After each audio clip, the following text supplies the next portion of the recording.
We would be honored if you would join us.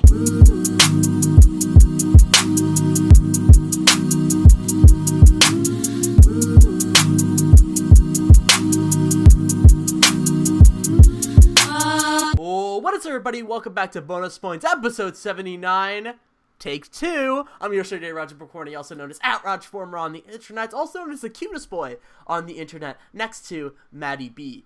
And as always, I'm joined with the greatest co-host the man could have asked for, the one, the only, @Caleb_talks on the internet, Caleb Psy Thommel. How you doing, Caleb? I'm doing great, Roger. How are you? We haven't done this before. It's the first time we're doing this episode. We had to re-record for everyone that knows an entire episode because it got lost. An entire 2-hour podcast we had to do, so now we have to redo it. Yeah. We just did it, and Caleb didn't have his mic on. Yeah, that's exactly. I was reading lips. I'm just too good at reading lips. Yeah. And I didn't realize that his mic wasn't even on. You know what I mean? Little known fact: Roger just reads my lips for every episode of Bonus Points and listens to Kendrick Lamar. The entire yes, time. Exactly. That's what I do. I'm listening to the hip hop. Sometimes I'm listening to. It's not just Kendrick Lamar. Sometimes I'm listening to Diddy. Kong. Nice. Diddy Kong. I'm listening to Diddy Kong. My favorite rapper. Yeah, he's not a rapper. I don't know why you say that. He's an R&B artist now. I'm sorry. I'm not caught up on my Diddy. And don't call him Diddy Kong. It's Diddy. Just Diddy Boy. Okay. That's his name. Diddy Boy. Okay. It's offensive to call him Diddy Kong. He doesn't respect his father anymore. Oh, okay. Caleb. Tell me about Roger. Okay. I think you should talk about the first piece. I think you're more knowledgeable with this one. Read it. Give me the setup. Give me the setup. All right. So after a relatively bizarre week for the artist, Kanye West has officially canceled the rest of his St. Pablo tour and has since been hospitalized. Oh, that was the setup? Yeah. All right, cool. Thanks. Yeah. Cool. Appreciate it. Also, I hate USA Today because it has autoplay on its videos. So I ask. Why Roger, would you do this which news outlet should I use? Oh, anyone. Is USA Today fine? Yeah. Cool. So, Caleb, thanks for nothing. But second thing second, Kanye West, first things first, shout out to Mateo for just in general, because he's having a rough time right now, because he bought Kanye tickets to see him. First things first, originally in September. It got canceled because the whole thing with Kanye with Kim Kardashian, and he canceled a bunch of tour dates. And then they deleted it to December, and now the entire tour is canceled. So Mateo out here is really hurting. Got his money back, but still really hurting. The fact that he missed Yeezus twice, which is not a good time. But of course, there's a reasoning behind it. And Kanye West is went on stage multiple times. First things first, he went on stage, supported Trump boy out of left field. Then he kept on saying during that rant that racism is still alive, but we should move on and accept the fact, which is very weird, considering the fact that Kanye West was one of the biggest advocates in the conscious hip-hop game for ending racism and modern day slavery ever since College Dropout all the way to Yeezus. But I knew something was different from Life of Pablo because he literally has one line that's sort of conscious, which is put our hands up and they shot us anyway, whatever, and feedback. But whatever. So he goes in this whole Trump boy rant. Apparently he freestyled about building a wall, which is weird. So weird. And then in Sacramento, he goes and he has Kid Cudi on stage, which is fantastic. Kid Cudi comes out. They hug. Apparently Kanye cried in his arms, which it's not very good when Kanye is crying in Kid Cudi's arms, because that's really bad, and Kanye has a lot of problems. That just shows it. It just immediately, as soon as he starts crying in his arms. And then they play Waves. They sing Waves. I don't know why they picked Waves, because Kid Cudi, whatever. They do Waves like 3 times. Then Kid Cudi leaves. Kanye's like, okay, now that the dad's left, I'm going to go on a rant. Goes on a rant about life, talks about Clinton, talks about all this stuff. First of all, sorry, but before that, hour and a half late to the show. So finally starts playing, and then he rants about things. Then he ties his shoes for 5 minutes. Then he starts ranting again about Clinton and everyone else. Then he says, you know what? The press, they're going to eat it up, but you know what? Show's over. Drops the mic, leaves. And then the day after, he cancels a makeup show that he had in LA from the canceled September stuff that he canceled. Mm-hmm. And then he cancels the entire tour, and then now we know that he is hospitalized. Some reports have come out that it was because he is exhausted, he is dehydrated, he is not having a good time physically because of all this exhaustion and stress. Makes sense, because Kim Kardashian was in a Paris robbery, which is horrible, and apparently that is having a lot of trouble in their relationship, which I don't want to get too much into because that's their own personal life, and I think that's understandable. I don't understand how people are saying that Kim Kardashian faked any of this. I feel like this is the least. Yeah. This is a very real thing that happened, and I feel totally terrible for her. Mm-hmm. So I just I wish the best of Kanye for Kanye. Hopefully we don't nothing horrible happens to him. Hopefully he has a speedy recovery. I want to see more of Kanye. I want to see him get better, and I want to see him in a happy place. He got a lot of people mad recently, but honestly, it's understandable.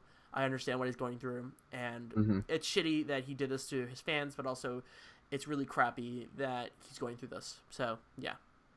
Yeah, it's that tough line between, like, taking care of yourself and taking care of your product, what you're making, what you're producing as an artist, and then what you have to sacrifice to release that product, and then ultimately whether or not you're hurting the end result because you're not letting yourself do what you want to do. Yeah. I mean, that's incredibly tough, and I have absolutely no idea what he's going through right now, what he's feeling. So I just hope that all is well as soon as possible for him and his wife. And I mean, it's tough. I just hope that he has a speedy recovery and everything. Yeah, I agree.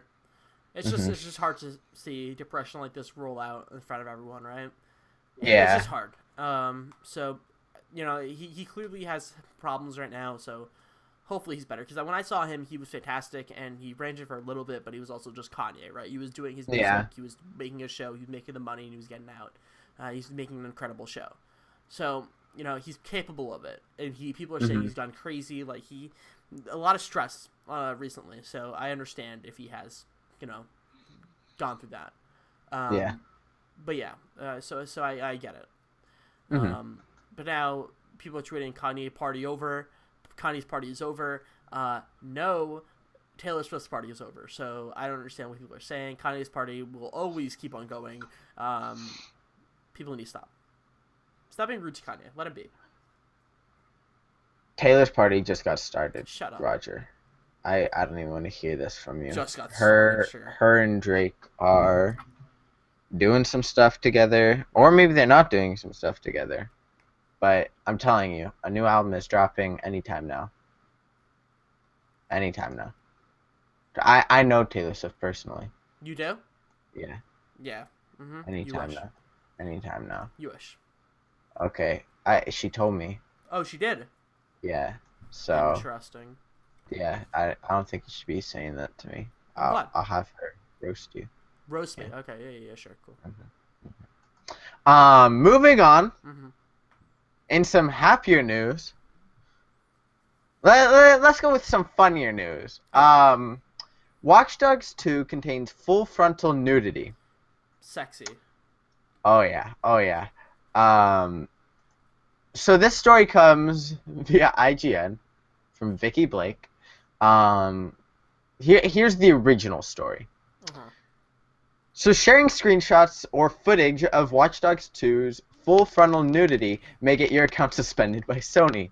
After accidentally taking down some female NPCs during a playthrough of Ubisoft's new open-world shooter, Adam, a UK QA tester, used the PlayStation 4 share feature to screenshot a fallen character seemingly wearing crotchless panties. On Sunday evening, I accidentally blew up a few women in a back alley with a gas pipe, and then I saw it. End quote. Adam wrote on NeoGAF. I took a picture of this funny oversight with the in-game camera and shared it on Twitter for my friends to see, and I posted it in one of the Watch Dogs early release threads on here. Cut to tonight, where I can't access any services while playing the game, and then when I tried to sign in, there was a very brief message about my account being suspended. End quote. PlayStation Network's terms of service make it clear that defamatory or offensive materials breach your contract, stating users should not share anything that is vulgar or use community features to harm or alarm anyone. Sony said in an email to Adam, content of an adult or sexual nature is against our code of conduct. The suspension will last 1 week. You won't be able to access online multiplayer, PlayStation Store, and other network features until the suspension is over. We ask all our players to act decently, respectfully, and with consideration for us and other players while using the PlayStation Network. To make sure you understand the behavior we expect from our community, please review the code of conduct here before returning to the PlayStation Network. So Please be stupid. aware that any further breaches of the code of conduct may result in a long suspension or even a permanent ban. So stupid. A guy takes a photo of an asset in a video game, and then just criticizes it. Doesn't like, oh yeah, look at this, guys, I found it. Like, he's just like, this is gross. Like, what is this? Yeah. And then he gets suspended, and then Ubisoft ends up patching it and getting rid of it. Yeah, so here's how Ubisoft followed up. So stupid. So they said, we're aware that one of the NPC models in Watch Dogs 2 is rendered in a way that is particularly explicit. While Watch Dogs 2 is a mature-rated game, we apologize and will update this NPC model to make it more consistent with other NPC models in the game in a patch to be released this week.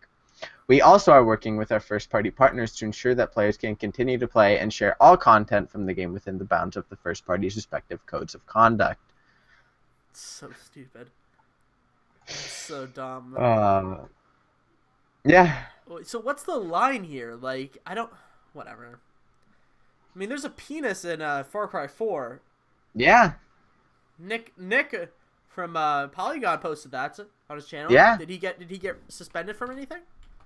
Well, he didn't post it. He didn't post it with the PS4 share button. Doesn't matter. Still, there's a penis in Far Cry 4. We all need to figure that out. We all need to realize this, and we need to allow it. I don't see why you put that in the game in the first place. Yeah, I don't either. I don't yeah, I just don't get it. Like, diversity is cool, Yeah. but I mean, yeah, really, like, we really get him into this with dicks and vaginas. Like, really, like, does it really matter? Like, it's Watch Dogs 2 too. Like, it's not even like something crazy. It's not GTA. This is Watch Dogs, right? Like, it doesn't like why? Like, Yeah. I don't get it. I don't get it. And also, like, I want to see the person job or whatever, the guy that has to model these things. I want to see like him just sculpting a vagina and penis, and I want to see like just people walking by his desk looking at what he's doing, and if they find it funny or just weird as hell, like reporting to HR like every time he does it. And he's just like, guys, I'm just trying to make this game, I'm trying to add an interesting asset to the game. And then, he has, like, this beautiful, like, 4K texture, and then deadlines hit, and they're like, okay, guys, we need to get this game under so-and-so storage space, so we're going to have to make a few cuts.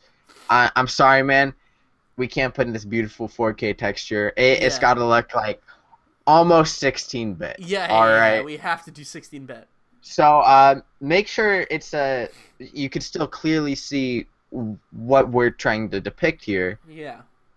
But we can't have a file that's a couple gigs. So. Yeah, exactly. That's what happened. And then he went home very depressed. Yeah, went home to his family, started crying, and his wife saw him. He's like, they wouldn't let me put my dick sculpture. They wouldn't put my dick and vagina sculpture. They had to say, they said I have to limit the thing to 1 gigabyte. Are you kidding me? This is a 50 gigabytes to 1 terabyte sculpting. I worked 10 years on this thing. I'm gonna have to redo the entire thing. Yeah, it's a redo the entire thing. Jesus Christ. I can't. Man. I can't work under these conditions. I'm gonna go independent. So opens up his own vagina sculpting company. It's called UBcock. I'm an innocent Arizona boy, Roger. Are you though, Caleb? I mean, that's up for you to decide. So yeah, I thought that was a funny news story from the week. Hopefully nobody's not too offended. By us or that? In general, In I mean, general, I yeah. feel if you're coming here,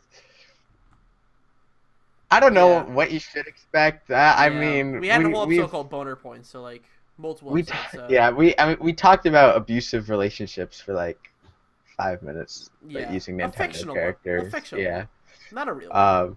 Yeah. So, moving on, and we'll go back to some okay news. Mm-hmm. Blizzard has canceled their Overwatch graphic novel First Strike.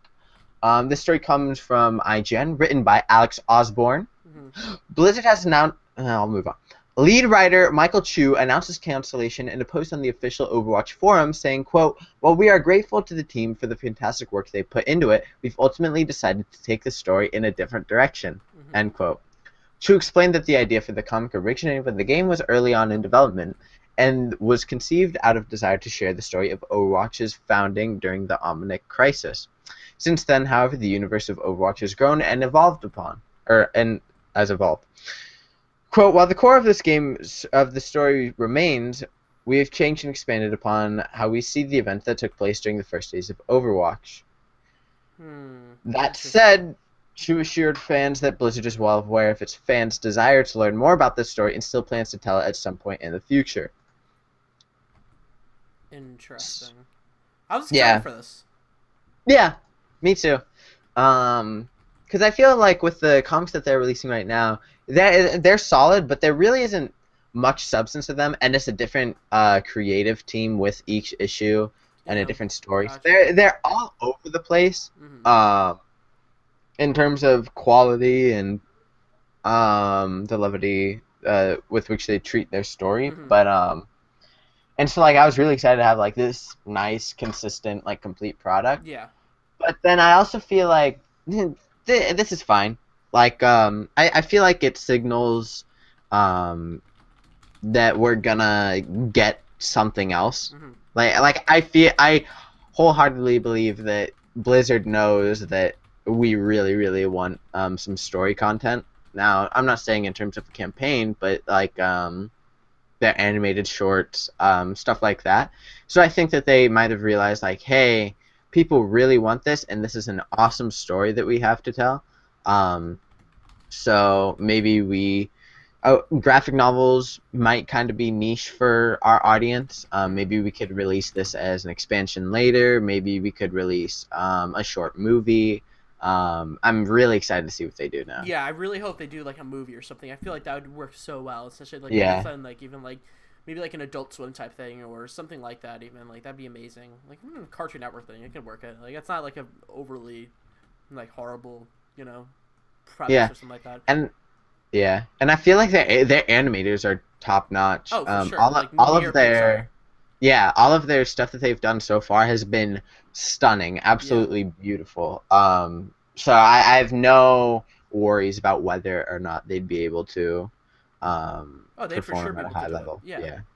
So yeah, I mean it kind of stinks, but it also leaves it open for more. Yeah, so. I like the way that they're changing what happened originally. You know what I mean? Especially with Yeah. Sombra, like a character that I thought there was only gonna be two bad characters really, but like now there's three, Yeah. and like they're really opening up the floodgates for different ideas and really expanding. I like that they keep it loose. I don't want them to be stuck to like a certain canon, right? Because then they have to work within the canon and have dumb ideas, whatever.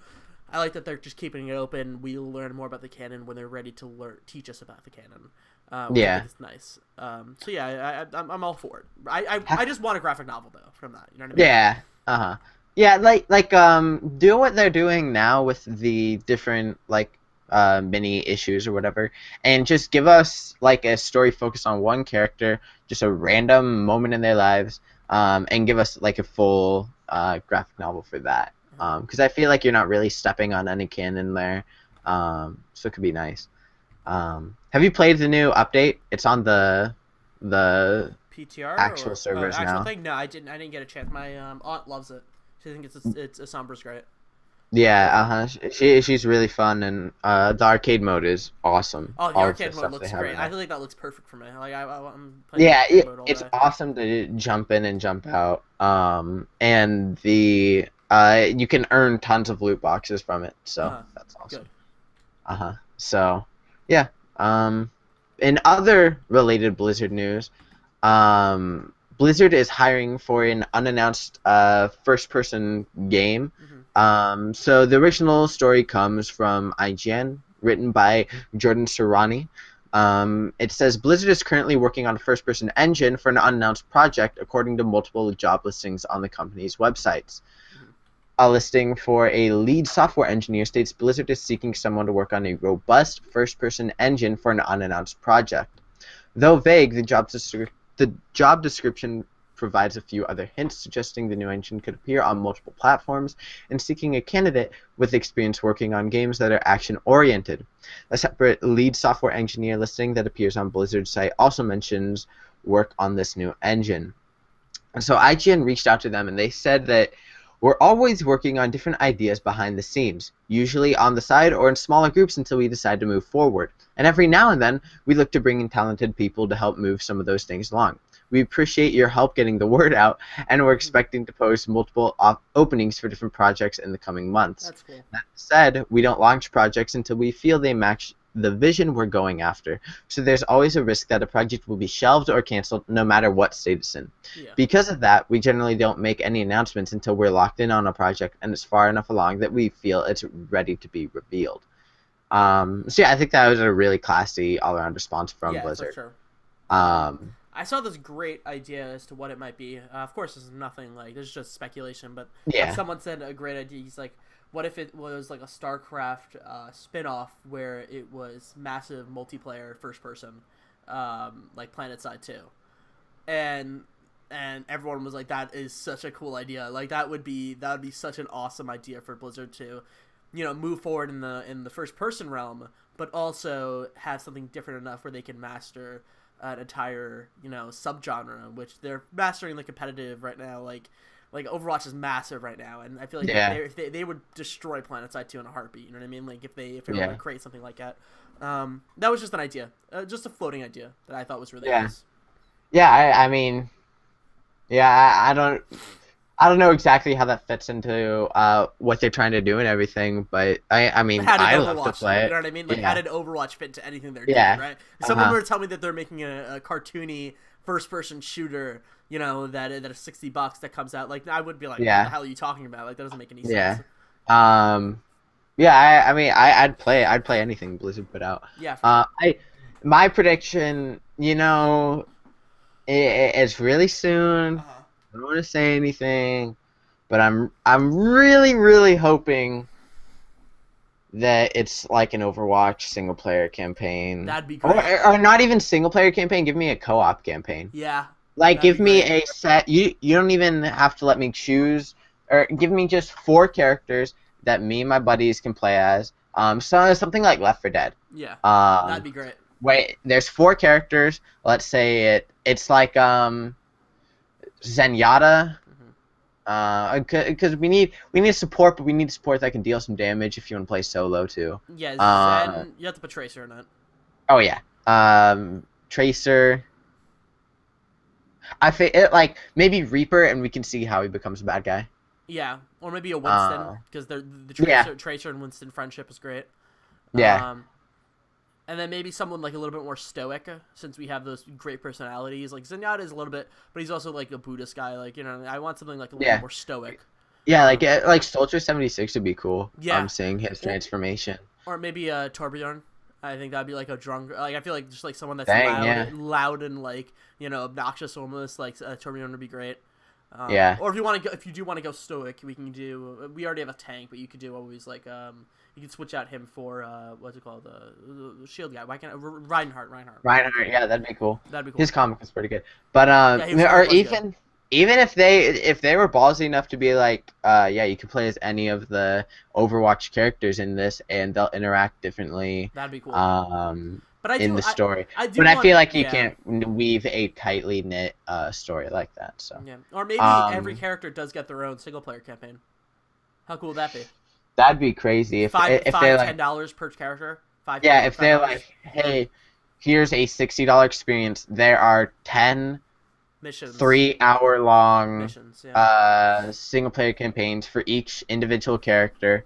Go Nuts will be releasing expansions to this periodically. Yeah, when a new character Be- comes out, we'll release something with it occasionally. yeah. I really want them to add raids sort of to Overwatch where yeah, it's similar to the Halloween event they did. Like you choose 4 characters and you guys go and you have to defeat a boss or something like that. I feel like that's something they could easily do. I feel like with the World of Warcraft pedigree that they have, creating raid bosses and stuff like that, they could easily do that. But yeah, I'm really hoping it's some single player, well, not single player, but just some story based Overwatch content that could happen in the future. But who knows? Mm-hmm. Sounds good. Yeah. Moving on, the first official teaser for Cars 3 has been released online by Disney, and it's an interesting change of pace for Pixar. It's at first I was put off, and that's because coming into it, I really wanted to be, because Cars 2 was very bad. Yeah. It's the worst Pixar movie that they've released. Mm-hmm. And so when we got the announcement of Cars 3, I was like, oh, please no. Please don't do this. And then we saw this, and I was like, oh, it's too gritty. I want to be... I don't want them to be edgy teens. Mm-hmm. But then watching it, Roger was like, I thought it was pretty good. And then I went back, watched it with, like, that mindset, came into it open, and I was like, oh, okay. Like, I feel like if you're going to do it, I mean, that's how you do it. Yeah, exactly. Because, yeah, don't give us some, like, a good story. Don't just shoehorn in spies or something like that. Like, give us a story that needs to be told. And I feel like they show, it's a very, I mean, it is grittier than before. For sure. And it has an interesting, like, art style, too. But the teaser, trailer, whatever you want to call it, it's, like, less than a minute. Shows Lightning McQueen going around the track. Some really fast cars starts coming through. But then suddenly, Lightning McQueen crashes in like a crazy crash. We don't fully see what happens, and then it says something like, "It all changes from here," or something like that. From this moment, everything changes. Yeah, and I mean, I feel like that's a great way to do it, almost like a Doc Hudson moment from the first movie. That could be like, it could be a really good story that needs to be told. And if they keep that art style throughout the whole thing, I'd be very, very interested to see what Pixar does. Yeah. Who would have think that a movie about talking cars could be gritty and interesting? Yeah. But, like, of course it's not going to be too gritty. It's a Pixar movie. It's Yeah. going to have the family-friendly thing. People are saying it might be a dream sequence, which I can see happening. Maybe he's having a lot of fears. Maybe he's freaking out. Maybe he can't perform. Maybe he's thinking about this one car, that race car that's coming in the scene. Yeah. That maybe he has been out of the game being a secret spy for so long, you know what I mean? Like, he can't...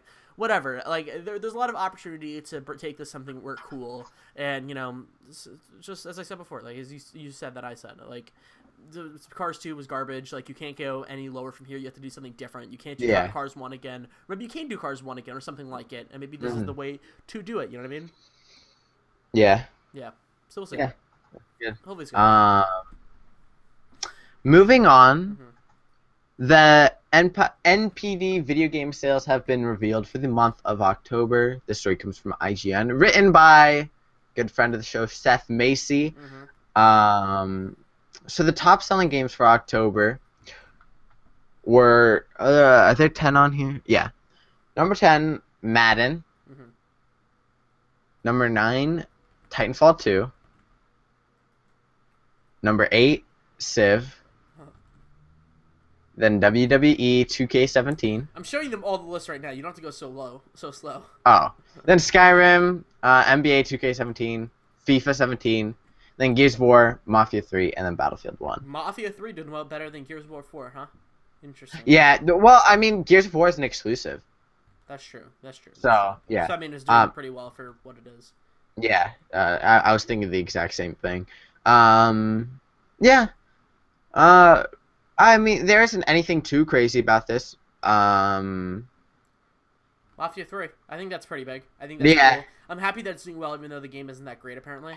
yeah, Which sucks. I really wanted that game to be great. I wanted that game to be like the best game of the year, but it sucks that it isn't. yeah, But I'm glad it's doing well. I mean, hopefully we get another Mafia before I die. yeah. That's good. I mean, yeah. I still want to play it because I hear the story is wonderful. Hopefully, yeah.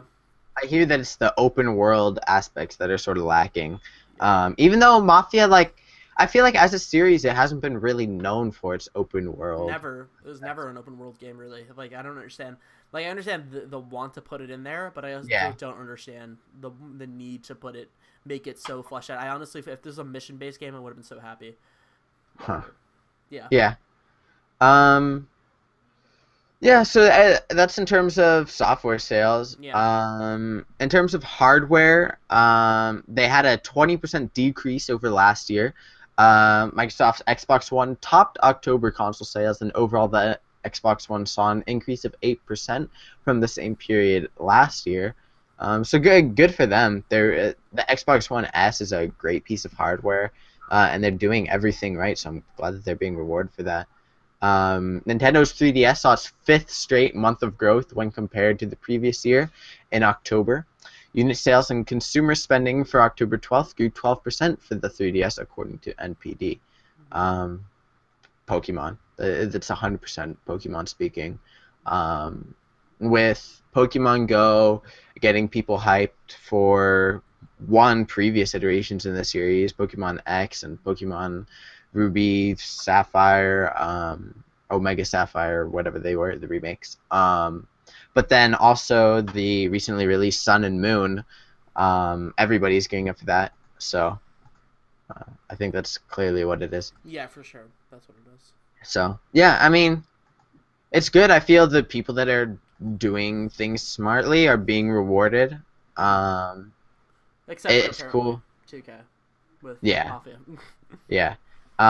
It's cool that it charted that well, though. Yeah. I'm glad it shows that people care for a story like that in a timepiece like that. Especially Battlefield 1 is higher than any other game on there. It's a World War I shooter. Which is great. I'm so happy about that. Yeah, so that's awesome. Call of Duty wouldn't be on here because it wasn't released yet. Watch Dogs 2 wasn't released yet, which apparently has not been doing well. Yeah, it did worse than the original, which I mean, probably to be expected, but Is it though? Like usually the sequel is the bigger one. Usually the sequel has the more buzz. It is apparently the better game, but Watch Dogs 1 had so much hype around it, which you can't really. Yeah, you can't replicate that, especially with such a fall like this one, where we do have big games like Battlefield 1 and Titanfall 2 and Dishonored, and everybody has their game that they're hyped for, and it's sort of hard to reach out and I don't feel like there's one game this fall that everybody was super hyped for, but it was just like, oh, I'm very excited for Battlefield, or I'm really excited for Dishonored or Pokemon, and it's sort of like pulled away. But then Watch Dogs had the big thing where they released early in the year. There wasn't much around, and people just went crazy. Yeah. I haven't seen anything really like that except for Destiny and maybe No Man's Sky. But that had the problem of like perception. But I feel like the same problem was for Watch Dogs and Destiny. So. I mean, and also another game over here that I'm looking at, Titanfall 2 is pretty low, but that also released like 3 days before the month end. Yeah. So, but still, it's still. I want. Hopefully that game does well, because I feel like. I don't know, man. I don't feel like it did too well. Like I don't. Yeah, I think they put out numbers, and I don't think it did well at all. Which sucks. I think it sold maybe 1 million copies, 2 million. But from what I hear, it's a really like. I hear very different opinions from it. Arthur Gies of Polygon, who I really trust, said it was fine. But then everybody else is going crazy. Kind of Funny wasn't too hot on it.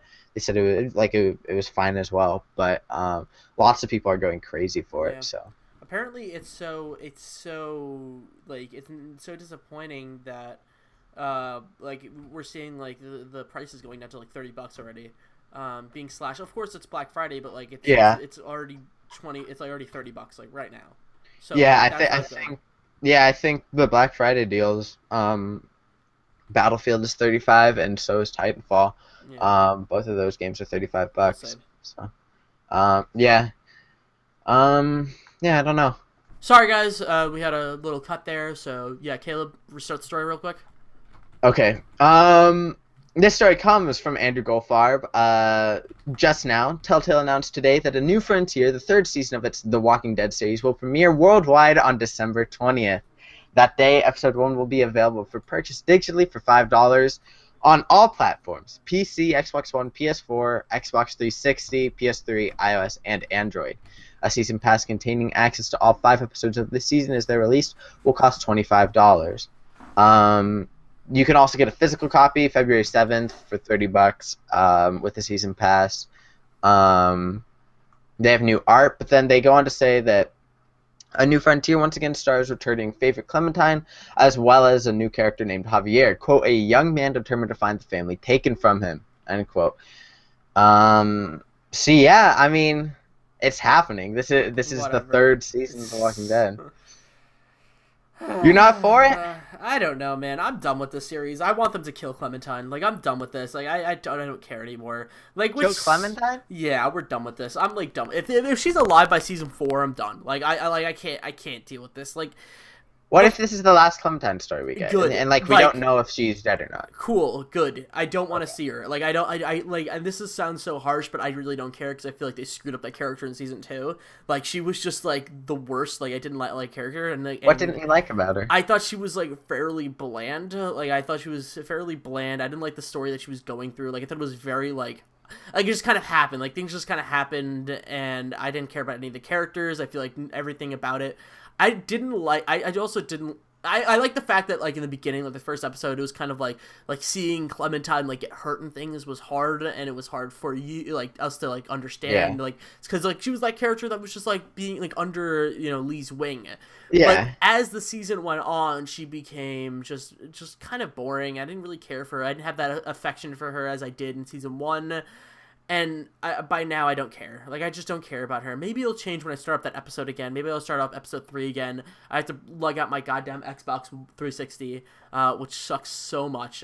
But it's whatever. You know what I mean? Is it coming to Xbox 360? Yeah. Alright, good. Whatever. You're gonna play that on an Xbox 360. I Arthur. have to. Like, what am I gonna do? The Telltale engine runs bad enough on PS4. I Like, need the saves. I need the save. no, I think they cross over. No, they don't. Well, no, if you have the sign in with your Telltale account. Okay, I we'll think. see. We'll see. We'll see. Yeah, we'll have to see.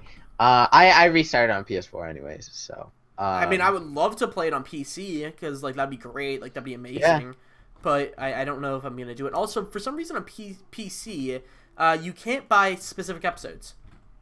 You have to buy the entire $25.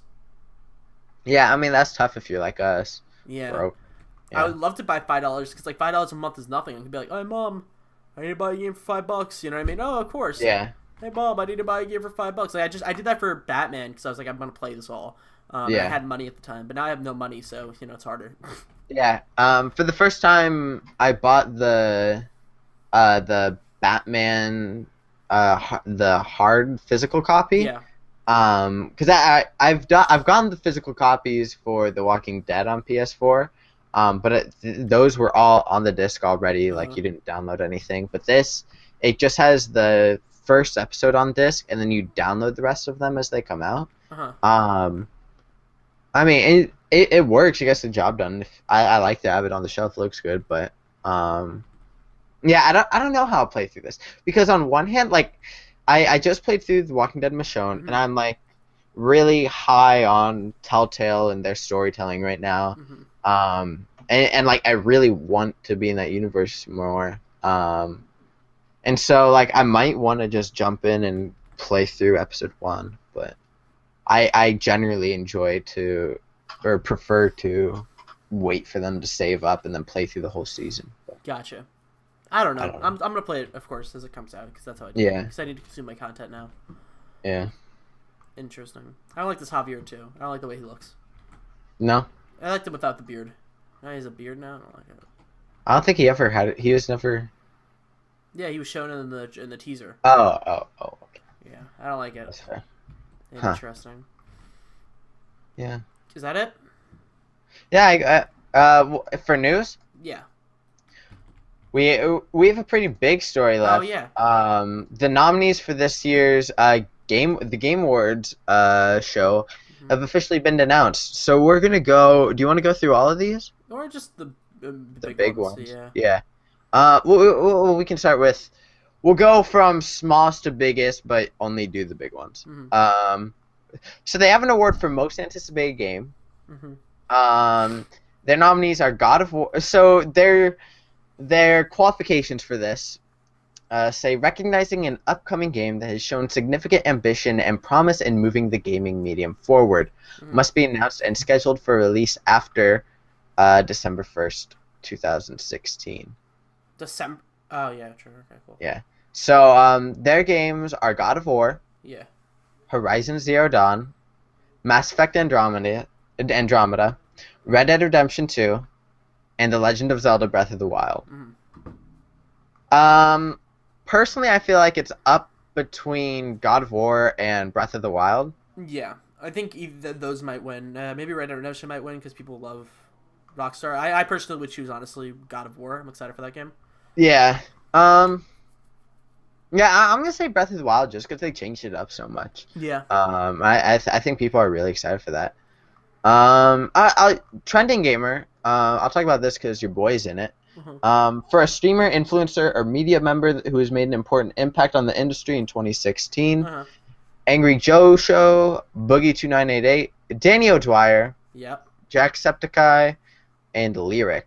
Mm-hmm. I'm really only familiar with Danny O'Dwyer and Boogie2988, I guess. Except for Lyric. I don't know how Lyric is, honestly. Yeah, I don't know who any of the others are. I've seen a few Angry Joe Show videos, I think. Yeah, I mean, I have no idea who's gonna win this. Yeah, I think Daniel Dwyer's for sure gonna win this. I think they have the pull. I think I would love Danny O'Dwyer to win because I think he's such a great creator. That Doom trailer looks fantastic. I never got around to watching the Rocket League video documentary. Yeah, I didn't know it was out yet. Sweet. Yeah, so it is. But his trailer for the creation of Doom, I think that's more of an interesting story. Honestly, I love the idea because Doom has been in development hell for years, pun intended. So I want to see that story, and I think that Dwyer, this picture of this man drinking coffee with a dumb smile, is able to tell that story perfectly. I'm very excited. Very excited. Also, you skipped over the most important one, fan creation, which is now down to 2, because Nintendo pulled the other 2. They wouldn't let it. Oh my! They wouldn't let that win. They wouldn't let them even be nominated. Oh my goodness! Especially Pokemon. What was it? Uranium or whatever. Which is such a someone said it. They said if. What's it called? If Jeff Keighley's out here just naming names and taking shots at Konami, no way he's letting Nintendo slip through his hands. You know what I mean? Even doesn't matter. He's gonna come up there. He's gonna be like, "Yeah, fan creation. This one, but here's why the other ones didn't win." You know what I mean? He's gonna say something for sure. He better. He better. That's he's close with Nintendo, but he better. Something. That's so annoying. I was it's literally down to 2. I thought they were gonna replace it. No, down to 2. And for those who don't know, for the best fan creation award, right now it's only down to 2 nominees: Brutal Doom 64 and Dirol the Shards of Order. But previously they had Pokemon Uranium, the Metroid 2 fan remake. Yeah. Was there another one, or were those? I think it was 4. Yeah. Okay. And so Nintendo removed them, I guess. That's ridiculous. Yeah. Sucks. Moving on, best multiplayer game. Yeah, these are jury chosen. We don't have any really much to say on this one. Yeah, so for best multiplayer game, for outstanding online multiplayer gameplay and design, including co-op and massively multiplayer experience. Number 1, Battlefield 1, Gears of War 4, Overcooked, Overwatch, Rainbow Six Siege, and Titanfall 2. Overwatch takes it for sure. Yeah. There's no way it doesn't. I would vote for Overwatch too. Yeah. Oh my God. Yeah. It looks so. I'm just looking at that image of Reaper. It just makes me happy. Yeah. It just makes me happy, man. I want Overwatch to win. I think it will Yeah. win. I think Overcooked has a chance too, but yeah. No. Overcooked. I've never heard of this game. Oh, they talk about it on Kind of Funny all the time. Really? It's yeah. It's this game, this co-op game where you're all in a kitchen and you have to coordinate with each other, like, and get like this ingredient, but like you can't run into each other. Like, I'm not explaining it well, but Is it couch co-op? Yeah. Yeah, so like Interesting. Greg and Tim play it together all the time, I guess. It could be two. You can be 2 players. Yeah, I Okay, think. cool. That might be a cool game. Yeah. Best strategy game. Best game focused on real-time or turn-based strategy gameplay. Yeah. Okay. Civ 6, Fire Emblem Fates, Civ The 6. Banner Saga 2, Why are Total you saying War, more Warhammer, things? XCOM 2. This Civ 6 is gonna win. I don't understand why you're saying anything. Well, no, I actually think they're really strong nominees for XCOM 2 and Fire Emblem Fates. Yeah, but Civ 6 is gonna win because it's Civ 6. I actually don't think that's the case. Really? Yeah, I think that they're like, this is a really tight category. That's the only reason I brought it up. Interesting. Fire Emblem Fates and XCOM 2 are tremendous games that people really love. I this understand year. that, but it's also Civ 6. You know what I Yeah. mean? Like, that's the reason why. I don't know. I feel like, no, I get it because they're great games. Yeah. But I also think just Civ 6, the popularity. Yeah. Of it. Yeah. I mean, XCOM rivals it in popularity. That's true. And Fire Emblem Fates has those Nintendo boys, but yeah. Interesting. Which categories do you want me to do? I'm looking at the nominees right now for some of them. Role-playing game, we have... You want to read it? Is that right here? Or do you want to do it? Oh, you can go. Okay. Role-playing game, Dark Souls 3, Deus Ex, Mankind Divided, Witcher 3, World of Warcraft Legion, and Xenoblade Chronicles. Yeah. Probably Dark Souls. I mean, Yeah. sorry, Dark Souls or Witcher, of course. But probably, Yeah. maybe Dark Souls. But yeah, it's just the Witcher expansion. Oh, yeah, the expansion. Yeah, because I remember yeah. making that video last year where they said the wrong name. Yeah, they said the wrong yeah. name. Witcher 3. It's just like, what? Yeah. So, yeah. So, probably Dark Souls. Yeah, gotta give a nod to From Software. Do you want me to do all the ones from here on? Yeah, I know. Well, I know the ones not to do. Okay, sure. Best action adventure game. So the qualifications for this, they say the best action/adventure games combining combat with traversal and puzzle solving. Dishonored 2, Hitman, Hyper Light Drifter, Ratchet and Clank, or Uncharted 4. Uncharted or probably Dishonored. But Yeah. Uncharted's winning. Yeah, I definitely think so.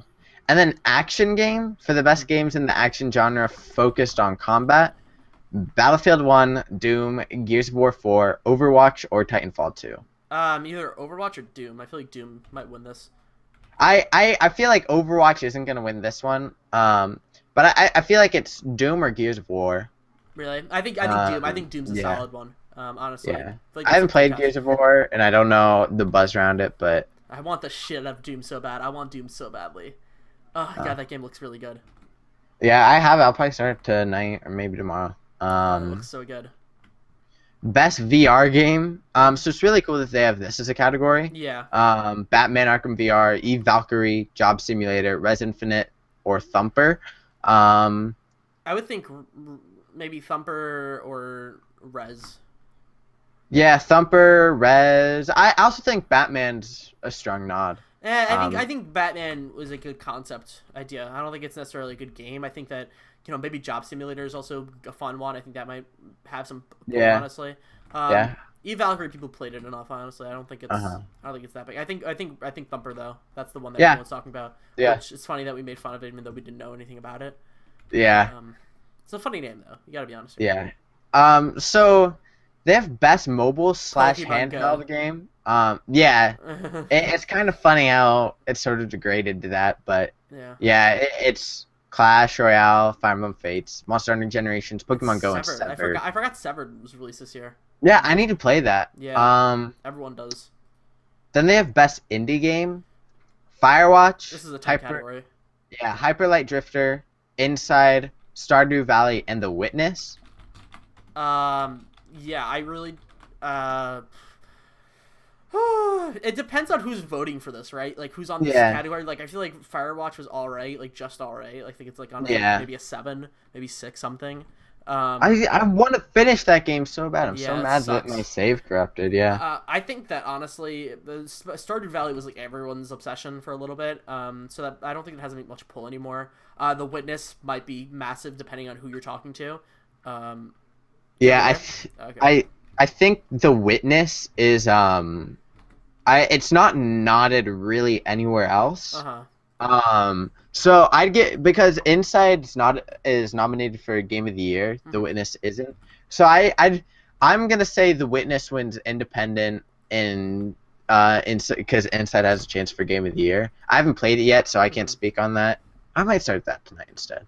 But yeah. Interesting. I want to bring up this category, Games for Impact Award. For a thought-provoking game with a profound pro-social meaning or message. They have 1979 Revolution, Blockhood, Orwell, Sea Hero Quest, and That Dragon Cancer. I haven't played any of these games. I've heard of That Dragon Cancer, but I haven't heard of any other one. I really want to play some of these. Like Blockhood, that game seems really cool. Yeah, I've heard of 1979 Revolution. Not Orwell, which sounds like a great idea, by the way. The name. Yeah. That Dragon Cancer, of course, everyone's heard of that one. Yeah, this is cool. Like, I really wanna try some of these out. Blockhood looks really cool visually. I don't know anything about it though. Yeah, I want to go through and like find these games on Steam, see what they are, and maybe play through some of them. They look really cool. It's cool that they're sort of using that as a platform to sort of talk about these games, but also the impacts they have. Yeah, go up to narrative, and then just finish it up from there. Best narrative: Firewatch, Inside, Mafia 3, Oxenfree, and Uncharted 4. Maybe Inside. Maybe Firewatch, honestly. Yeah, I think that's a good narrative type game. I think I would vote for that, honestly. I want to talk about art direction too. Okay. Abzu, Firewatch, Inside, Overwatch, and Uncharted 4. That's a tight category. That is a very tight category. I mean, Abzu is fantastic. It's beautiful. Chris Abbott sat there and made it. So and he's the greatest artist of our generation. Chris Abbott. He sat there. He made this entire game. But I think Firewatch is going to win that. It's just beautiful. I think that's just an absolutely fantastic, beautiful game. I think that, the things it does with art and nature and stuff like that, I think it's a shoo-in. But also you have Inside. You have these beautiful games, but I think that Firewatch can take it. Yeah. And will take it.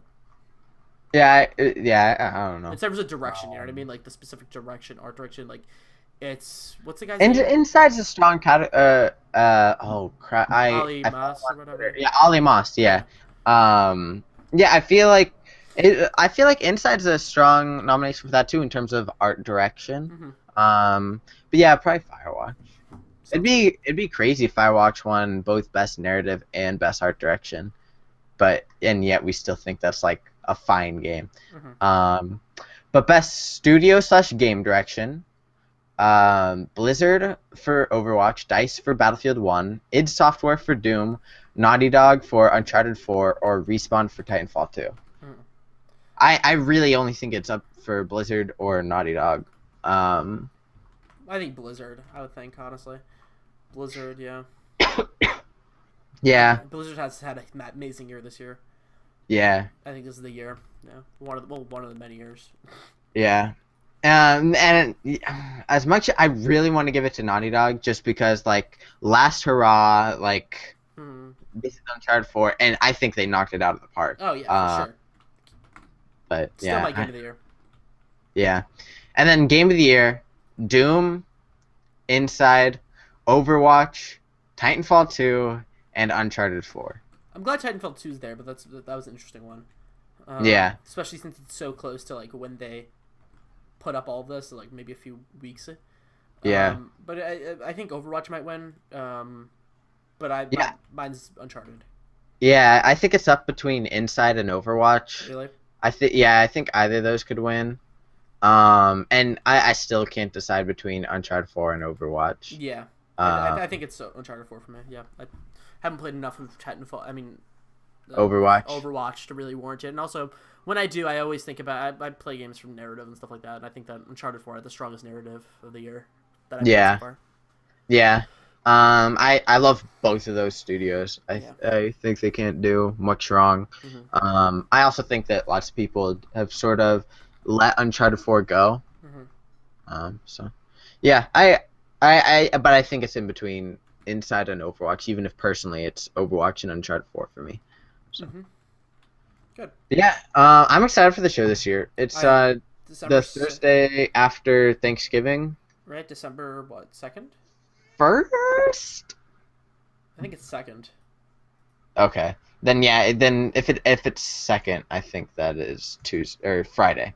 The first. It's sorry, right, oh, okay. Okay, yeah, Thursday, December 1st. So, yeah, I'm really excited. I think like I really enjoy that show. Mm-hmm. I went to the first one and like I haven't had more fun at like, and like I've never like I don't go to all these Mm-hmm. like PAXs or PSX, like I don't go to that, but like the Game Awards, the first one, it was awesome. Like I will never forget that experience. So yeah, I really enjoy everything that Jeff Keighley's doing over there, and I think this year should be a good year. Yeah, hopefully. Last year was fantastic. Oh my god. Yeah. And they're showing off The Walking Dead. They also announced another gameplay thing that they're showing off. Assassin's Creed. Oh, gameplay or? Yeah. Mass Effect? Maybe Mass Effect. I don't know. Huh. Yeah. So I'm excited to see what they have to show. Maybe some Kojima what is it? Death Stranding.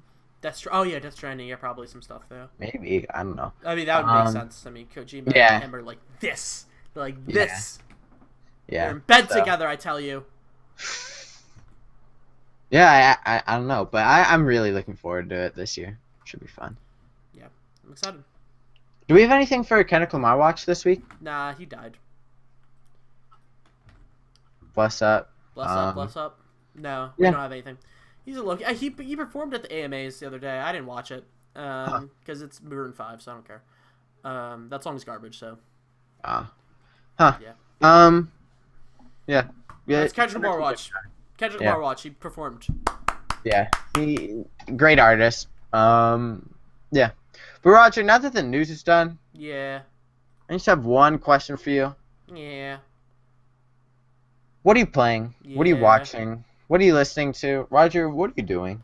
Not much, man. Not much. I need to find a job. I need to figure out my life.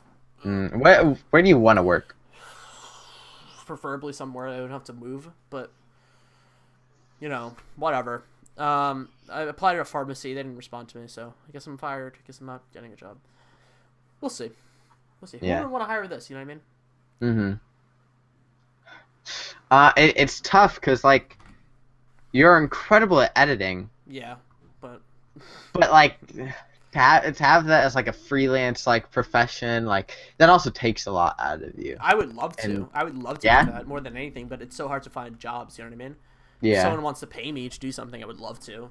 Give me $20. I will do anything for you. Yeah. Anything. I'll do anything for $20. That's what I say. You know. Yeah. In the words of Kanye West, what am I gonna say? I don't know. Oh, a blow job is better than no job. Great line. Where's that from? 30 hours. I guess a blow job better than no job. Yeah. So good. I was like, oh man, Underrated I song. should know what lyric he's gonna say, and then you come out with that one. Yeah, man, I completely forgot about that. Yeah. 30 hours is an underrated song, for sure. Too long though. He needs to cut that last part of it. Yeah. But it's fantastic either way. I'm a big fan. Yeah. I think I'm gonna physically cut it. I think I'm just gonna fade it out, and I'm just gonna re-upload it on Spotify and be mine. Nice. But yeah, so let me see. I have to do an essay today, so maybe I'll try to go through some of these fast. Okay. Do a PowerPoint actually, and I also have to play this video game. Why the Last Man? Fantastic! Holy shit! It takes the idea of the age-old question, because every man is apparently a pig, and we all think about this, or I think every person thinks about this. What if you're the last of your gender, right? Like you're of your sex, rather, I should say. What if you're last in the entire world, right? Every man just drops dead. And it takes this idea that I told my dad the idea of the book. He's like, he's gonna be a busy man, but then you think about it, and it's just like, no, this is not what's gonna happen, because first things first, everyone drops dead. People are gonna think that happened for a reason, right? Like half the entire population drops dead. You think it's for a reason. So you see a man, and some women, of course, or people in general are gonna be using them for certain things. But then also some people are going to be like, you're disgusting, you're a man, you shouldn't be alive, women rule the world now, we're going to kill you. So I think this is a fantastic portrayal of what would happen.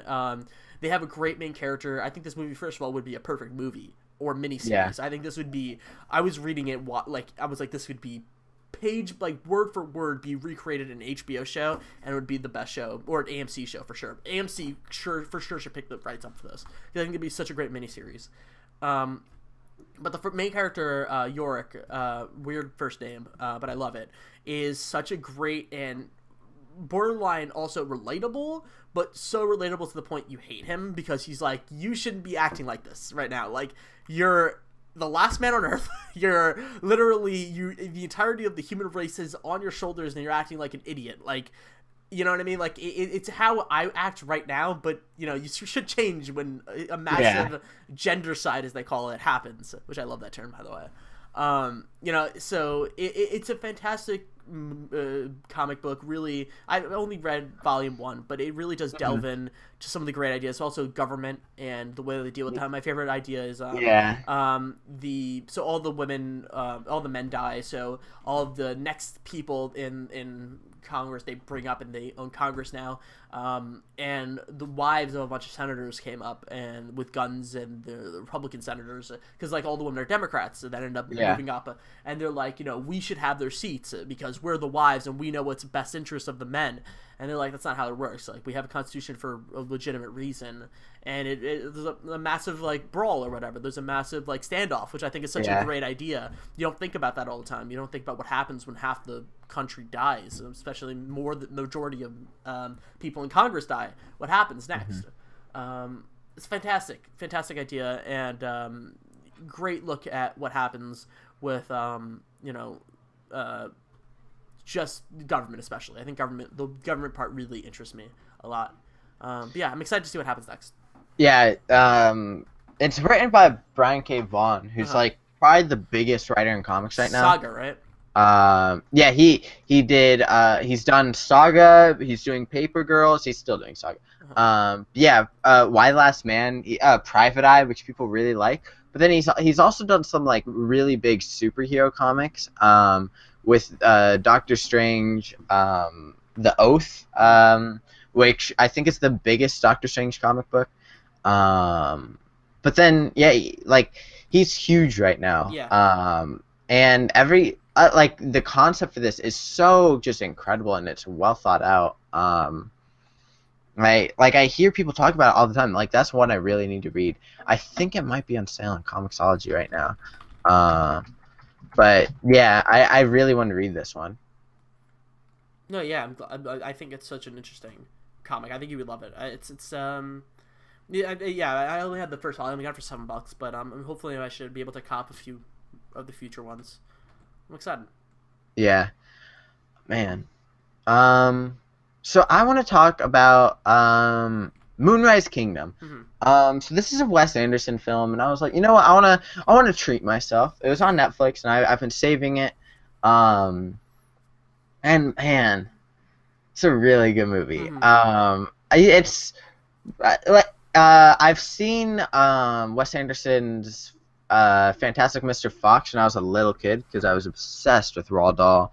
But I didn't watch movies and be like, wow, I wonder the composition of color and the angles. Like I don't care when I was a little kid. Yeah. I still generally don't care. But Moonrise Kingdom is such a wonderful movie. First off, it's beautiful. It is so just pretty. Yeah. And I don't say that about most movies, because most movies are generally pretty. Like, every movie has some nice shots, like fine colors. Unless it's a Marvel movie. Some Marvel movies. Oh yeah. Did you see that video essay The film essay where so good. Yeah. He's very true though. He's very right though. Yeah. I was like, I never noticed that. I notice it all the time. Yeah, I noticed it in Civil War and Avengers, the second one, but like I didn't think about that really. It very, very well done. You should find that on YouTube if you care at all. But like besides Mad Max, which I think is like a beautiful, stunning movie. Mm-hmm. Like, I haven't seen many beautiful movies. Like, I'm trying to think of any. Mm-hmm. But it's absolutely just gorgeous. He uses like the same color. Have you seen it, Roger? No, I haven't. But it's on my to-watch list though. Yeah, it's on Netflix. Yeah. You'd love it. Is it sad? I'm gonna become sad. No, not really. No, I think you'd really enjoy it. It's fun. It's about this. It takes place in the 60s, and it's about these two young kids who run away and go off into the woods and try to just be together. And then it's about like their families, I guess, hunting them down and like trying to find them, and all the craziness that ensues. But it's a beautiful movie. He uses the same color palette. It's like greens, yellows, oranges, like grays, and it's just stunning. Like, I generally would not like that color palette. Mm-hmm. But it's just very, very well done. And then the way it's shot is really pretty too. Like, a lot of it is just very straight on angles. A lot of the shots are like, so the camera would be here, or like a tripod would be here, and the camera just rotates on like a compass rose. Mm-hmm. Like, it goes north, south, east, west, and just moves in that direction. Mm-hmm. And it's just really, really pretty. The dialogue is very over the top. The story is very over the top as well. But it's just like a really great movie, and especially you having a girlfriend. Like, it's a great story about like love and. You think it's a good date movie to watch?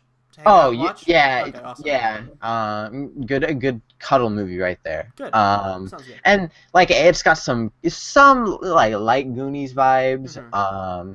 Everything is like Goonies vibes, according to you. Yeah.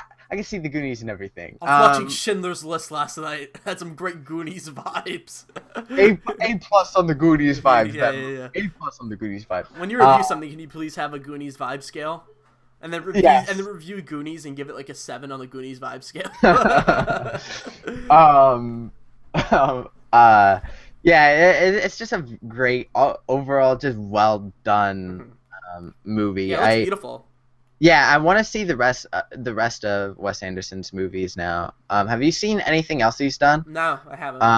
Yeah, I think Grand Budapest Hotel is on HBO Go. Mm-hmm. And I have Fantastic Mr. Fox. I'm gonna go rewatch that one. Yeah, it was a wonderful movie, and it is 10 out of 10, the perfect date movie. Oh, it's awesome. Yeah, you will love it. I think you'll really like it. Edward Norton's in it, which I like. I like him. Nice. He's a nice man. Is he Old Hulk? Okay. The Fight Club boy. Yeah. He's good in it. I think I know the character he plays. Oh, he's in Birdman too. That's cool. Yeah, of course. Birdman's fantastic. I need to see that one. Yeah. You see the outline of his penis in it. Nice. Yeah, my favorite. Caleb. Yeah, Roger. I've been playing a little Hitman this weekend. Mm-hmm. I didn't play the new episode because like, maybe I can swing it. It's like I thought it was gonna be $5 per episode. It's $10 per episode. Kill me. But whatever. I really wish this game had a different release schedule. Like, I really wish this game was different. Because, like, the game itself, like, the actual, like, core mechanics of it are good. Like, it's a fun video game. I was craving a new Hitman game. And, like, they have this great thing, great to an extent, the contracts, the elusive contracts, I think. So it's like they take a character in each of these missions like once a week, and they give them like a little bit more of a story to it, and they have like the voiceover and everything. It's like, okay, go and kill this person. You have one shot to do it, and if you screw up, and you're done. I don't like that. I would love to replay it. I would love to replay it even if it wasn't like it didn't count towards anything and I didn't get any points. I would just love to play it again because I screwed up and that sucked. But because like a lot of Hitman is like replaying to me. Like I love like it's like a puzzle to me, figuring out the different like the areas I can do everything. And they have this one for a chef, which I thought was great. The idea that I don't think it was in the original like section of the Paris mission. I think they added it to it.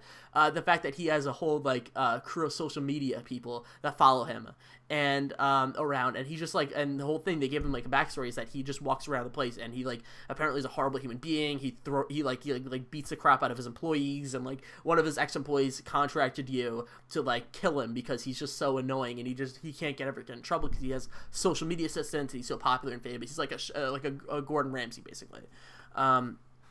And it was such a cool idea for a mission to be able to you just have to kill this guy. You just have to kill this guy, and it's like a new thing inside of this already mission that you've already done before a different way. And like walking past the person that like I would walk past the person that I would have to kill, and the other set of rules. But then I would just be like, oh, I don't have to kill you. You're done. I don't care about you. I have to care about this guy.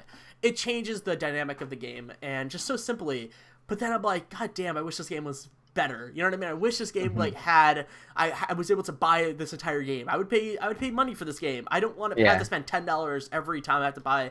Like I understand I can afford more of the missions I guess over time, but like man, I think that $5 is the perfect amount for like a monthly series. I'm not willing to spend $10 a month for a video game. Like I would rather just drop the 60, you know what I mean? Which is a weird statement, but it's true though. I would rather just drop the 60 or, you know, wait and drop the 30 whenever it comes out. Like I think I'm a little selfish. I wish I just kind of want the game for $30 honestly.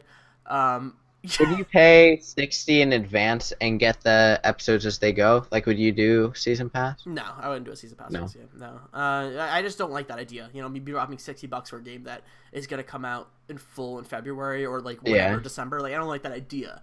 I like the idea that they're doing multiple seasons. But that's cool. I like that idea, like, cause you can just have this as a platform. But still, like, I would like to see the sales on this because I don't think it panned out well for them. I feel like this isn't a good idea for them.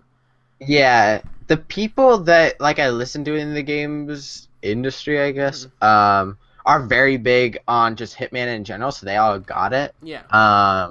So, but yeah, like like outside of them, I haven't heard anybody except for Steve Gaynor, who's obsessed with it.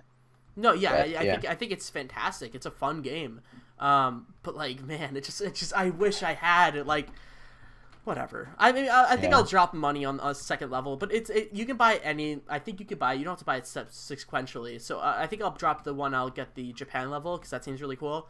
If I were to get one. And so there isn't like a cohesive story over the course of the season. I think there is a little bit, but like I honestly don't care. So like I don't play Hitman for that, so I don't give a shit. Yeah. So like these are just open levels, which I like. So hopefully I'll just drop it on the Japan level and see how that is. It's cool. So yeah, it's a good game. It's fun. I was having the cravings this weekend. Nice. Fun. I want to talk about Atlanta. Donald Glover's Atlanta. Donald Glover's TV show. I finally sat down, now that it's all released, I sat down, binged it. I mean, we've said it before, but it's such a wonderful show. Yeah.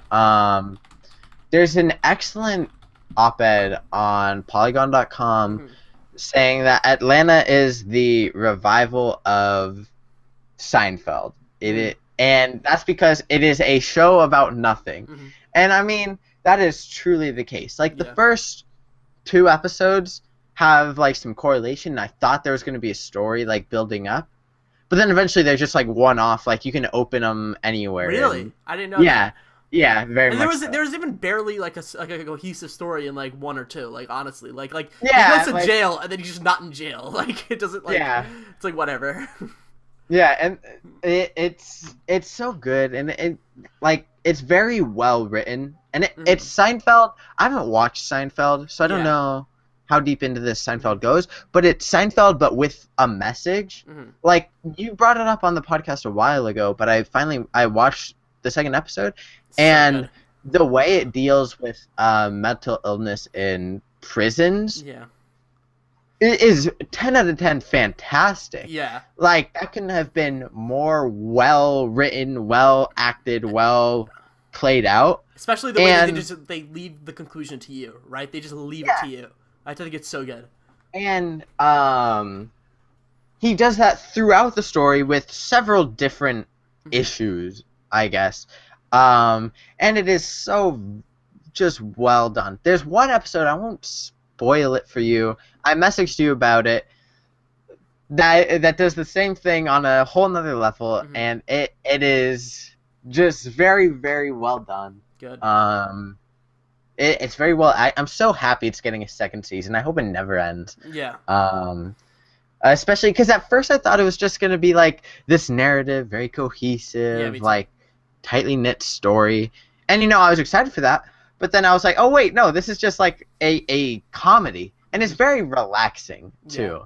Like it's just very just chill, easy to watch. And the episodes are only 22 minutes. It's nice. And I mean, what? I was gonna ask you a question. So you say there's not really much of a cohesive story, like in terms of like an overarching thing. It's a bit of a procedural effect. Is there, like, don't spoil anything, but is there any ramifications for what happens at the ending of the first episode? Specifically with Paperboy? Or just in general, the fact that, spoilers for the first episode, they shoot a guy. Like, you know what I mean? Like they don't get in trouble, but throughout the rest of the show, like, there are moments, like anytime he's a rapper, he's the rapper that shot a guy. Oh, okay. And you see him deal with I saw being... some of that. Okay, yeah, they don't get in trouble. It continues. No. Okay, good. But like you see, people know him as the thug. The thug, yeah. I saw some of that where he got some free drugs or whatever, which I thought was funny. Yeah. But yeah, there's more of that. Good. And like it's just they do so many things that you shouldn't be allowed to do, and yet they can just get away. They have a black guy playing Justin Bieber. Oh yeah, they do. Like they're not apologetic about it. They're just like the episode. They're at a charity event, like a celebrity charity event, and Justin Bieber rolls up, and he's just a black guy, and they're not like they don't explain it. They're just like, oh yeah, that's Justin Bieber. That's fantastic. And it's the best. And like, there's another episode where there's just like there's just a black kid in whiteface. And like they don't really go into it. It's just such a wonderful, that sounds so great good. show. Very well written. It's written by Stephen Glover. His brother? I don't know. I looked up Stephen Glover Atlanta, and I don't remember what comes up.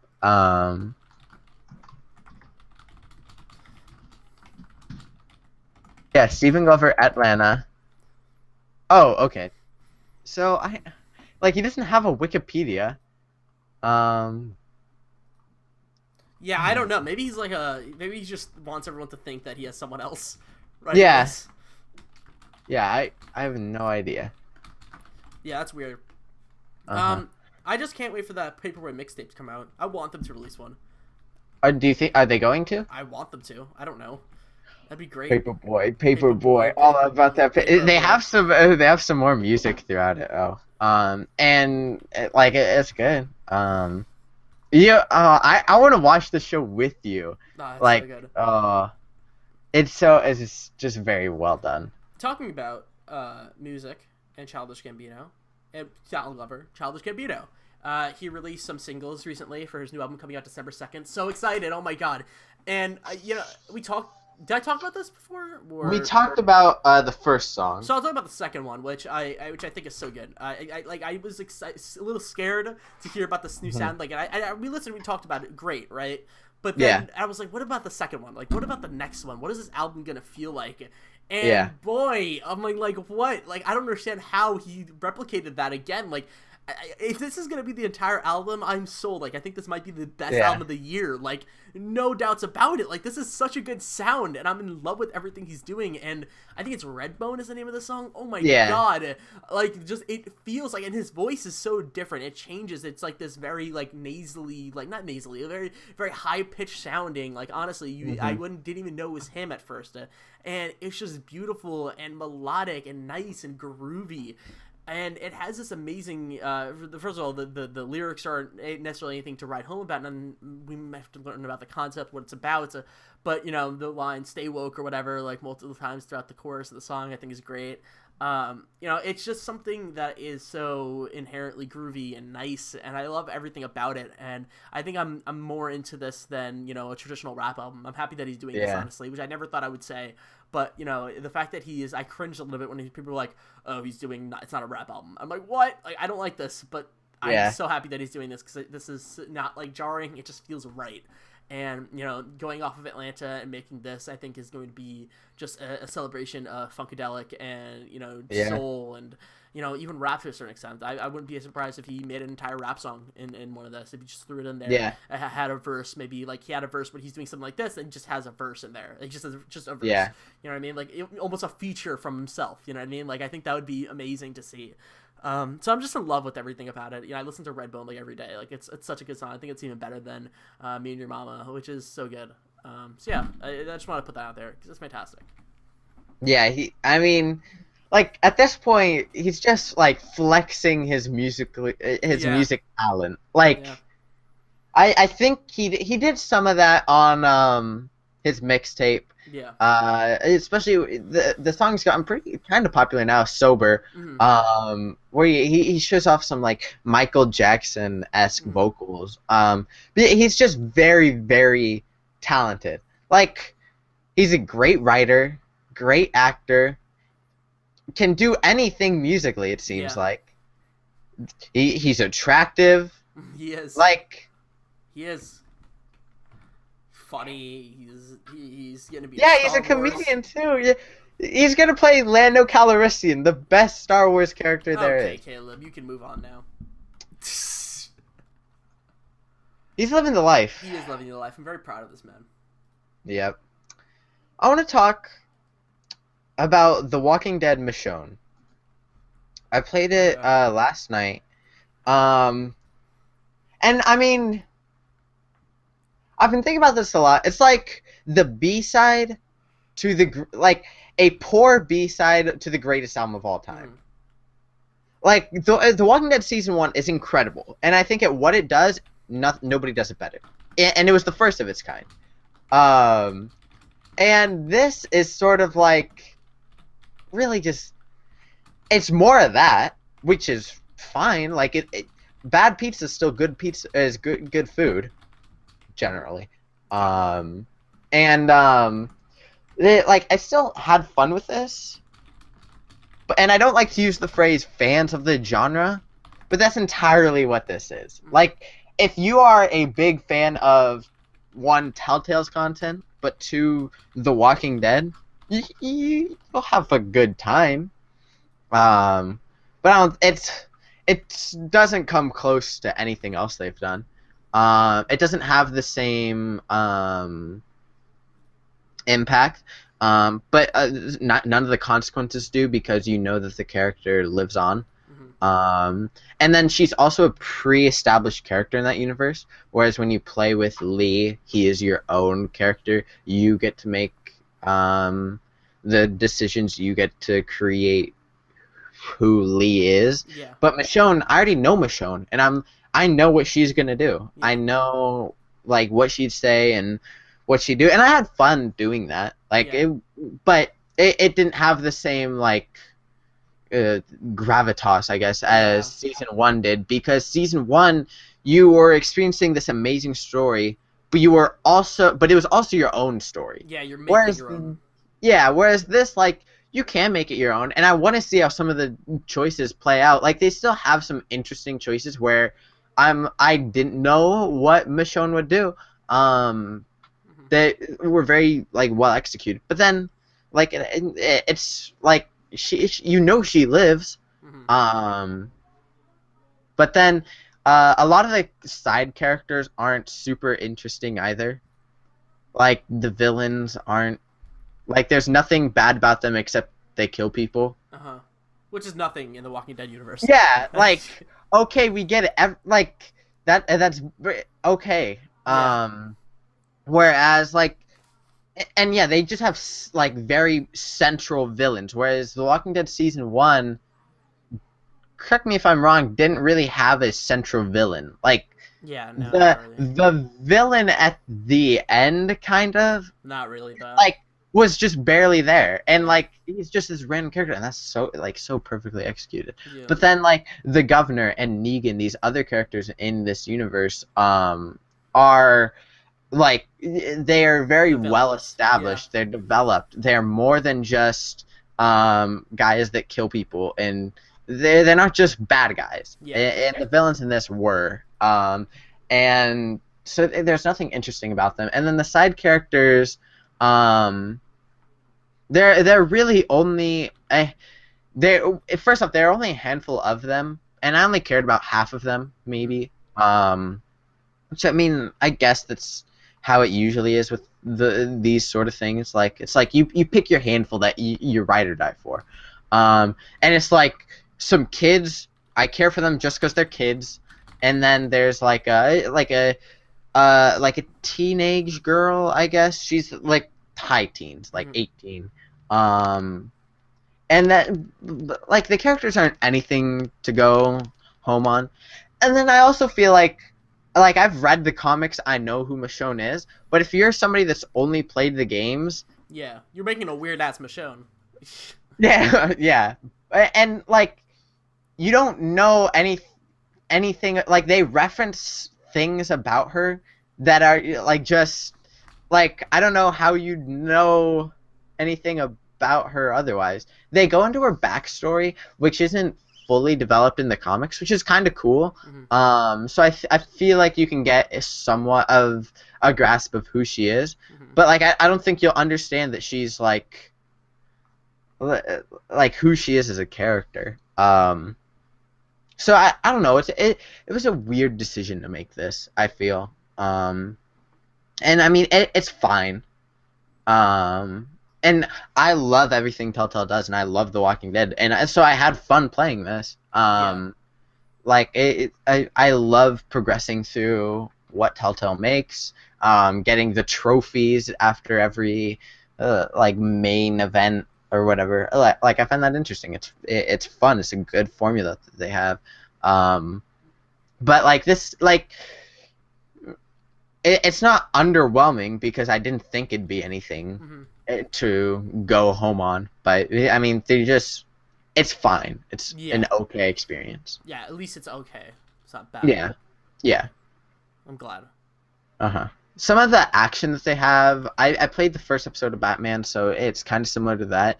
Michonne's like a very like skilled like fighter, sort of. So the action that they have is kind of cool. The different like with Lee, it was always like walk up to this person, hit him with the axe, fall over, get back up, hit him with the axe. But she's very different in terms of that. Good. So yeah, the combat's kind of cool, I guess. At least that's something. Yeah.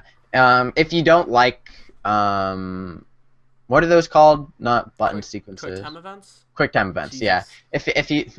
If you don't like those, you won't like it. Well, I mean that's very. Yeah, but I'm a fan of QuickTime events. I think they're fine. Yeah, I like them. Like they're fine. Yeah. I just want to acknowledge Andy Cortez. He commented on my new video, and there's a part where I say that it's been a while since we've seen. It's been 33 years since we saw Chewbacca last. And then he commented. He said, "Roger, come on, we saw Chewbacca in the critically acclaimed Episode 3: Revenge of the Sith." I was like, "You're right.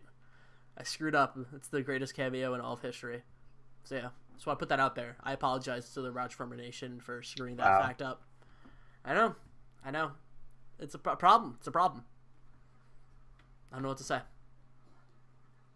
Other than I have to end this show. Caleb. Roger.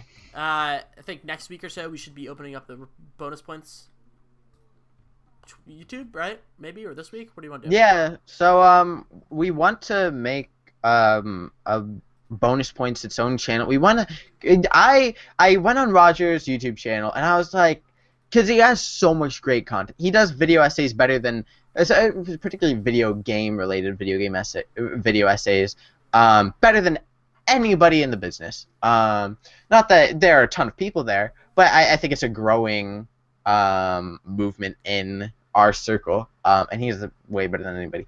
I went to his channel, and it's just like 10 out of 10 video, 8 episodes of bonus points, great video, and more bonus points. And it's just like, it's hard to look at because I know there's tons of great stuff in here, and then there's just lots of bonus points. So I want to move all that stuff over, clean up Roger's YouTube channel. Because I mean, if he didn't have all that bonus points clutter there, I feel like his channel could blow up easily. So we want to separate that. I have some money. I'm gonna try to get MP3s on iTunes. I say this like once every 3 months. Yeah. But I want to try to get that. I'm on break too, so I have too much time. Yeah. So yeah. And yeah, maybe we can start archiving some of the older episodes. We'll see how that works out. Yeah, I have them all. Well, they're archived through your YouTube. Yeah, I have them, right? Like I can always re-upload them. Maybe I can do it 70 times. Maybe I can figure out a bot. Maybe that's a thing I can do. But maybe I can re-upload some of the videos. Maybe I can eventually maybe put some of these unlisted on my channel. Maybe clear up some clutter. Maybe if you unlist them. Will they still Yeah, you should unlist them from your channel and then upload them on the other one so that you're not deleting them, and so all of our tweets, they all work, everything on my website still works, and we still have those comments, all that stuff. Like I like having that there. Yeah, of course. It means a lot. And so if we could do that, that'd be great. Yeah, we'll see. Maybe I can start doing it tonight. Unlisting some of the older episodes. If anyone wants a link or anything, you can just go to our Twitter and everything. You have it right there. Yeah, I've uploaded every bonus points to calebtalks.com with audio too. So yeah, go there. Don't go to rogerformer.com. It's not real anymore. But I have the domain, so we're good. No one's gonna steal it. Alex O'Neill's not gonna steal it. So yeah. YouTube.com/RogerFormer, my channel. Caleb, what about you? CalebTalks.com. I'm gonna try to write more. I say this all the time. But I'm done with football. I'm on break. And I'm gonna try to make it my goal to write about every game I finish. So I want to talk about The Walking Dead Michonne. Battlefield 1 I completed, so I want to talk about both of those games. Keep an eye out on my Twitter, stuff like that. Awesome. Sounds good. Bye-bye. Bye-bye. Thank you.